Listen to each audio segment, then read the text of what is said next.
کتنا آپ کو لگتا ہے کہ اس کا اسکوپ ہے؟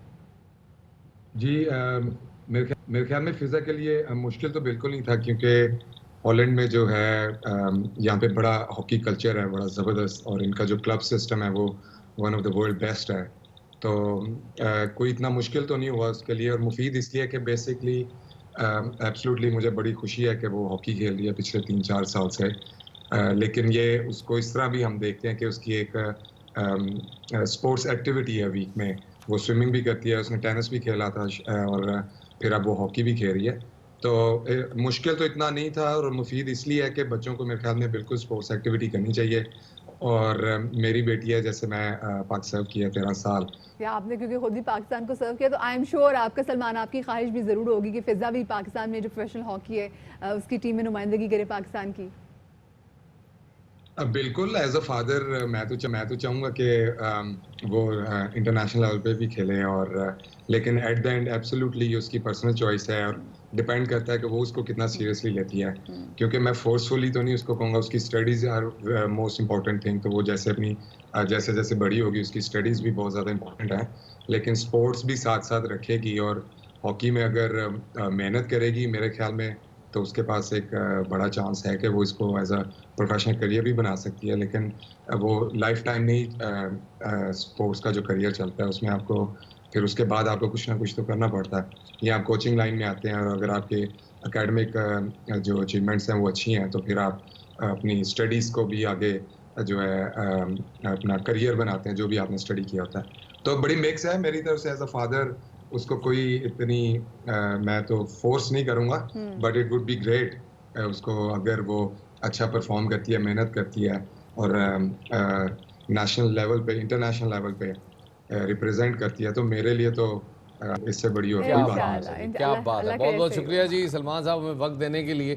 اور وہ کہتے ہیں نا اللہ بیٹیوں والے باپوں کو جب یہ جو سب سے بڑا مومنٹ ہوتا ہے نا کہ جب ان کی بیٹیاں اپنے باپ کا نام بلند کرتی ہیں تو میرا خیال میں، اور جس طرح لیگیسی کیری کر رہی ہیں، 12 نمبر کی شرٹ آگے ٹرانسفر ہو رہی ہے. ایگزیکٹلی، انلیس اور انٹل اگر آپ کے والد، آپ کے بھائی، آپ کے ہسبینڈ آپ کو سپورٹ نہ کریں، اسپیسیفکلی اگر والد آپ کو سپورٹ نہ کریں، تو یہ بیٹیاں، فضا جیسی بیٹیاں، پہلے بھی ہم نے دیکھا کہ کرکٹ کوچ کس طرح سے اپنی بچی کو تربیت دے رہے تھے، یہ بچیاں کبھی اڑان نہ بھریں. چھوٹی سی بریک کی طرف ہم جا رہے ہیں، ہمارے ساتھ رہیے گا.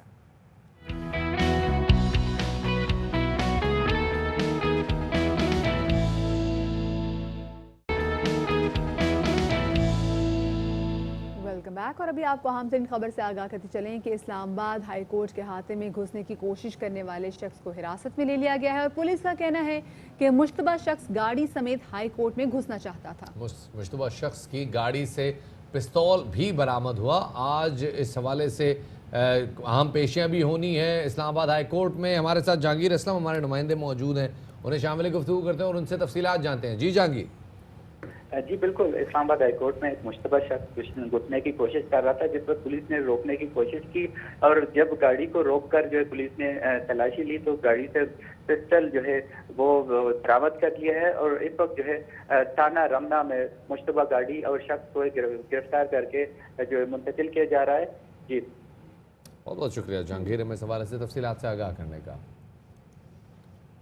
اور اب جناب آگے بڑھتے ہیں.